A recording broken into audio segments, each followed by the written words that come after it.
தமிழ் நெஞ்சங்களுக்கு வணக்கம். இன்னைக்கு பார்க்க போற இந்த வீடியோ வந்து வாட்ஸ்அப் ப்ரொஃபைல் பிக்சர் சம்பந்தப்பட்ட ஒரு வீடியோவா இருக்க போது.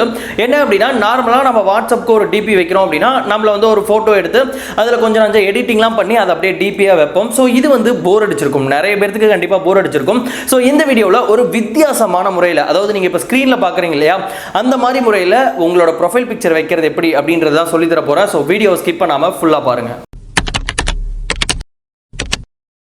ஸோ நம்மளோட வாட்ஸ்அப் டிபியை கொஞ்சம் டிஃப்ரெண்ட்டாக வைக்கணும் அப்படின்னா அதில் நம்ம ஃபஸ்ட்டு பண்ண வேண்டிய விஷயம், நம்மளோட ஃபோட்டோவும் கொஞ்சம் டிஃப்ரெண்ட்டாக வந்து எடிட் பண்ணணும். எடிட்டிங் அப்படின்னா நான் வந்து கலர் இன்க்ரீஸ் பண்ணுறது, பிரைட்னஸ் இன்க்ரீஸ் பண்ணுறது இதெல்லாம் சொல்லலை. லேயர் எடிட்டிங் அப்படின்னு சொல்லுவாங்க. அதாவது நம்மளோட பேக்ரவுண்ட்லாம் எரேஸ் பண்ணிவிட்டு பின்னாடி வந்து ஒரு லேயர் மாதிரி வச்சு அதை வந்து கொஞ்சம் டிஃப்ரெண்ட்டாக எடிட் பண்ணுவாங்க. ஸோ இதை ரொம்ப சிம்பிளாக பண்ணுறதுக்கு நீங்கள் வந்து ஒரு அப்ளிகேஷன் இன்ஸ்டால் பண்ணணும். இந்த அப்ளிகேஷனோட லிங்க் டிஸ்கிரிப்ஷன் பாக்ஸில் இருக்குது. ஸோ இந்த அப்ளிகேஷனை ஓப்பன் பண்ணீங்க அப்படின்னா உங்களுக்கு கேட்டகரி வைஸாக இந்த லேயர் எடிட்டிங் வந்து பிரிச்சிருப்பாங்க.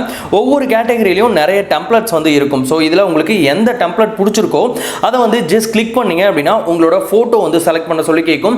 ஸோ உங்கள் பேக்ரவுண்ட் வந்து பிளைனாக இருக்க மாதிரி ஒரு ஃபோட்டோ வந்து செலக்ட் பண்ணுங்கள். செலக்ட் பண்ணீங்க அப்படின்னா கொஞ்சம் நேரம் லோட் ஆகும். லோட் ஆனதுக்கு பிறகு பார்த்தீங்க அப்படின்னா அந்த பேக்ரவுண்டை அதுவே ஆட்டோமேட்டிக்காக எரேஸ் பண்ணிடும். எரேஸ் பண்ணதுக்கு பிறகு நாம் பார்த்தோம் இல்லையா, அந்த டெம்ப்ளேட்டில் பிளேஸ் பண்ண சொல்லி கேட்கும். ஸோ நம்மளுக்கு எப்படி வேணுமோ அதை பிளேஸ் பண்ணிவிட்டு அந்த ஃபோட்டோ வந்து நம்ம கேலரிக்கு சேவ் பண்ணிக்கலாம். ஸோ இந்த மாதிரி, அதாவது உங்களுக்கு பிடிச்ச மாதிரி ஒரு ஃபோட்டோ வந்து எடிட் பண்ணிடுங்க. ஸோ அடுத்து நம்மளோட டிபிக்கு ஒரு பார்டர் வந்து ஆட் பண்ணணும். இந்த பார்டர் ஃபீச்சர் வாட்ஸ்அப்ல இல்ல. சோ இதையும் நாமளே தான் எடிட் பண்ணிக்கணும்.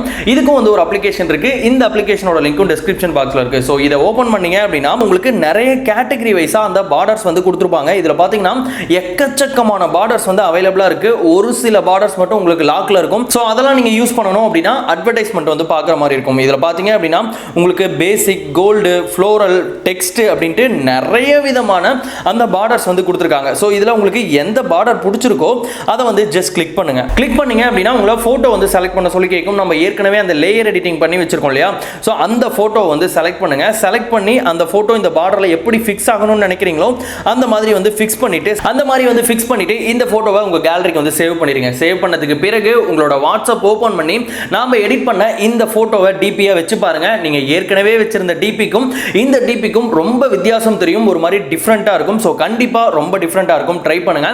அண்ட் இந்த வீடியோ பிடிச்சிருந்தது அப்படின்னா கண்டிப்பா ஒரு லைக் பண்ணி உங்க ஃப்ரெண்ட்ஸ் யாராவது நிறைய வாட்ஸ்அப் யூஸ் பண்ணுவாங்க இல்லையா, அவங்களுக்கு வந்து ஷேர் பண்ணி வைங்க. இந்த மாதிரி இன்னொரு இன்ட்ரெஸ்டிங் அண்ட் யூஸ்ஃபுல் வீடியோல பார்க்கலாம். பாய்.